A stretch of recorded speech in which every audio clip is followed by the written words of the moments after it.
બીજેપીના ભારતમાં બે મુખ્યમંત્રી છે કે જેને છંછેડો ને તો તમને છોડે નહીં, હેમંત બિસ્વા શર્મા અને યોગી આદિત્યનાથ. તમે મોદીને ગમે એમ કહી દો ને તો હાલે, મોદી સામે એટલી કાર્યવાહી ન કરે, પણ આ બેને કંઈક કરો ને તો એ તમને છોડે નહીં. તો કોંગ્રેસના પ્રવક્તા પવન ખેડાએ હેમંત બિસ્વા શર્માની પત્ની ઉપર ઘણા આરોપ લગાવ્યા કે બીજા દેશની નાગરિક છે. ત્યાંના એ દેશોએ પણ કન્ફર્મ કરી દીધું કે અમારા દેશની નાગરિક છે જ નહીં, બરાબર. જે પ્રૂફ આપ્યા હતા ને એ હાવ ખોટા સાબિત થઈ ગયા. અને પછી કે એની હજારો કરોડની કંપનીઓ છે વગેરે વગેરે આરોપ લગાવ્યા. પછી હેમંત બિસ્વા શર્માએ કીધું કે અમે આના ઉપર કાર્યવાહી કરશું 2 દિવસમાં. તો એ પવન ખેડા સામેથી પાછા કહે કે 2 દિવસમાં શું અભી હાલ કાર્યવાહી કરો.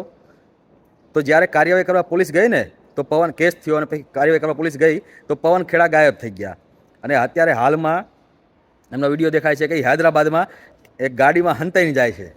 મતલબ એવા કામ જ શું કામ કરવા પડે, તમારે ભાગતું ફરવું પડે? તમારી પાસે પ્રૂફ છે, તમે કહો કે તમારી પાસે પ્રૂફ છે બધાય, તો આપો, પોલીસને આપો અને સાબિત કરો.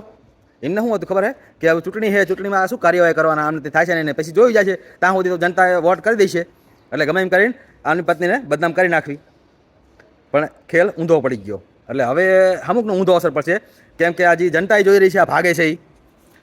તો હરી કરાતી જ કરાય. આ બે મુખ્યમંત્રી એવા છે કે તમે સંછેડો ને તમને છોડે નહીં, એટલે હવે આ મૂકશે તો નહીં જ.